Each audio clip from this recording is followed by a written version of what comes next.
நம்ம இந்த உலகத்தில் வாழ்கிற வாழ்க்கையில் உண்மையிலே சொல்லப்போனால் பூரண வெற்றியையும் பூரண தேவ கிருபையும் நாம் அறிந்து கொள்ள முடியும். கிருபையை அவர் ஏற்கனவே கொடுத்துட்டார், நான் செய்கிறதுனால கொடுக்கல.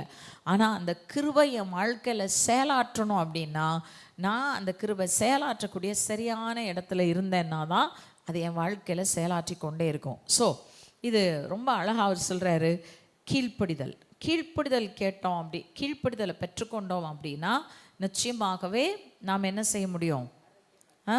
ஆரோக்கியமாக இருக்க முடியும். ரைட்? கீழ்ப்படிதல் தானாக வந்துடாது. மத்திய 28 இயேசு கிறிஸ்து சீஷர்கள்ட்ட சொல்கிறார், உலகம் எங்கும் போய் சகல ஜாதிகளையும் சீஷராக்கி பிதா குமாரன் பரிசுத்தாவியானவர் நாமத்தினாலே அவர்களுக்கு ஞானஸ்நானம் கொடுத்து நான் உங்களுக்கு கற்பித்த யாவையும் அவர்கள் கை கொள்ளும்படி, அதாவது கீழ்ப்படிந்து நடக்கும்படி அவர்களுக்கு உபதேசம் பண்ணுங்க. சொல்லி கொடுத்தா தான் அவங்க நடக்க முடியும்.